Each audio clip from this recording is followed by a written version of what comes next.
What's up sa inyo mga boss? So today ay mag-i-install tayo ng Power 5 kay Legendary. So tara. So ayan mga boss, nandito na tayo sa unboxing table natin.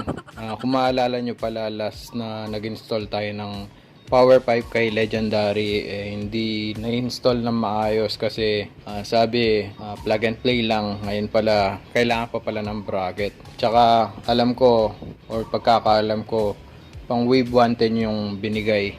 So ang pinaka-close na pwede kay Legendary is pang wave 100. Meron pang konting modification pero yun, ganun talaga, walang saktong pipe si Legendary kung hindi ka magpapasadya.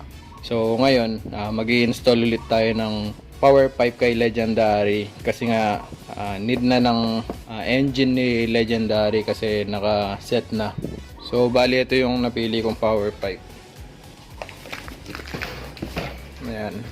So Apido pa rin mga boss. Kaso ngayon ay pang wave. Yan, wave 100. So nabili ko lang to ng 1,500 dito sa amin sa bandang San Fernando, Pampanga mga boss. So ngayon check na natin.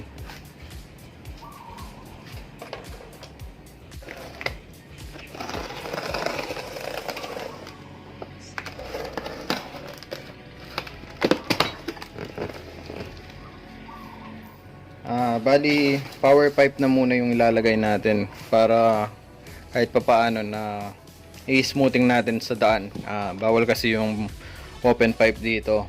Yung open pipe, kung mag-open pipe man tayo kay Legendary, is for show, hindi pang daily. Kasi bawal talaga. At para na din mapaset ko na ng maayos or mapatono ko na ng maayos si Legendary, kaya sasalpakan ko na ng power pipe kasi alam nyo naman naka stock pipe pa si Legendary pero nakatono naman ng pang stock pipe. Ngayon pwede na natin siyang patono ng maayos. Ayan. Ito yung elbow pang wave 100.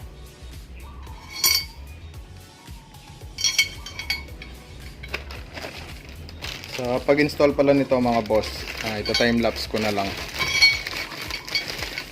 Tapos kung meron man konting modification, sasabihin ko na lang. Ito yung clamp.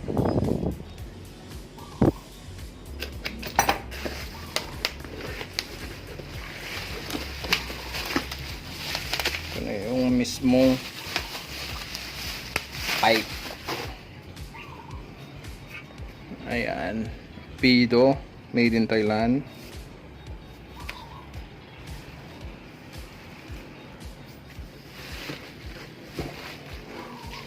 So ayan, bakit Tapido pa din yung napili ko para kay Legendary na power pipe? Kasi mga boss, subok ko na yung Apido. Magandang klaseng pipe para sa akin itong Apido na pwedeng pan daily. Ayan, tsaka matibay mga boss. Install na natin, ta-timelapse ko na lang. Tapos yung mga accessories nito, kung meron man, hahanap pa ako. At kung meron kayo palang suggestion kung ano yung maganda na ignition or racing ignition coil about sa last vlog na tinalakay natin na yung pag-install natin ng Phyto 7400, pinag-iisipan ko kasi is yung Phyto Terawatts or yung racing ignition coil ng Pitts bike. So comment down below mga boss para mapag-isipan ko kung ano yung pipiliin ko. So ngayon bago natin i-install ito, magsha-shoutout muna tayo mga boss. So shoutout kina Dirk Channel, kay Boss The Joker, kay Boss Flash Drew, kay Boss Friends Angelo Bitoon, kay Boss Chuchi Burgis. So ayun mga boss, shoutout sa inyo. Always ride safe.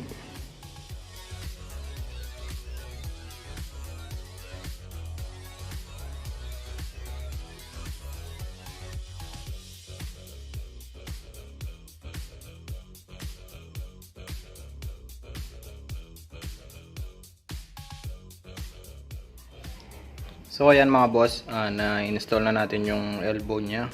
So ngayon, yung canister naman, ipapakita ko sa inyo kung paano yung diskarte natin sa magiging bracket natin.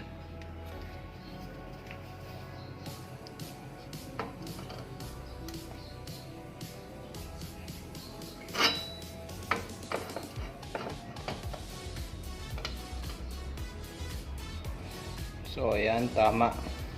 Tumatama siya dito mga boss. Ito.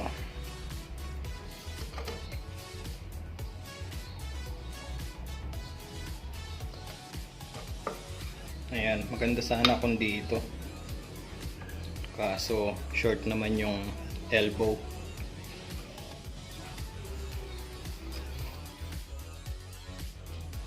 So bali ayan mga boss, nandito na naman tayo sa maiwagang unboxing table natin.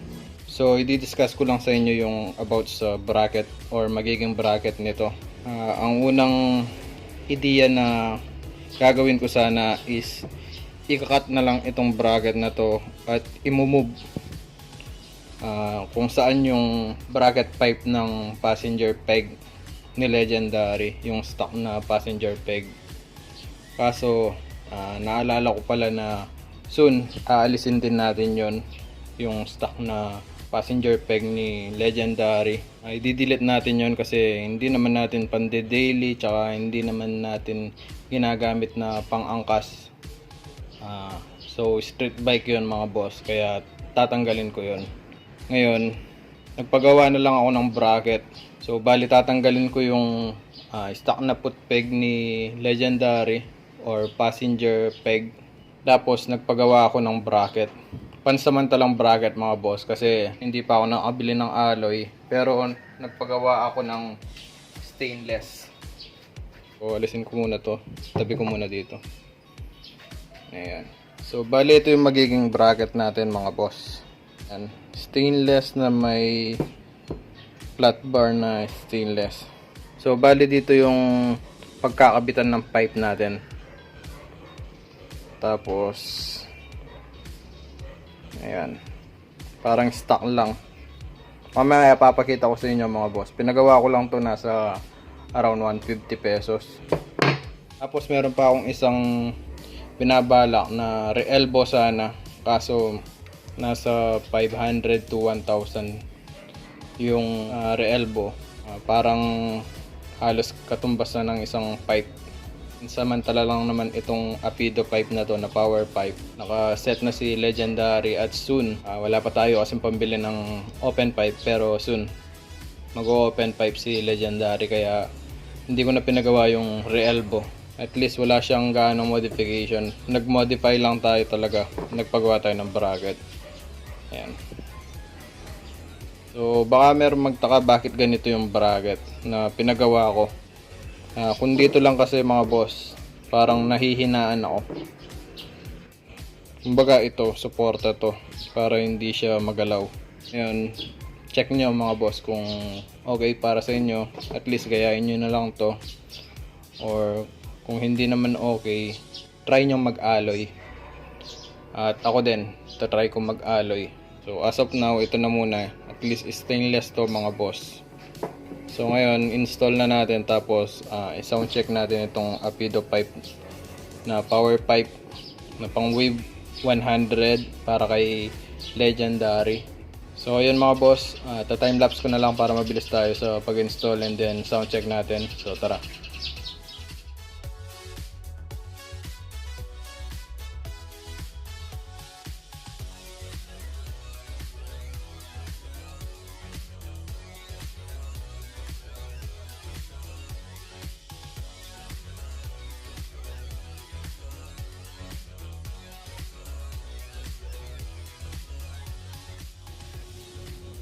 So ayan mga boss, na-install na natin. Ganyan yung bracket na pinagawa ko, pero goods yan. Matibay yan mga boss. At ngayon, i-sound check na natin.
So ayun mga boss, hanggang dito na lang siguro yung vlog natin about sa pag-install ng Apido power pipe kay Legendary.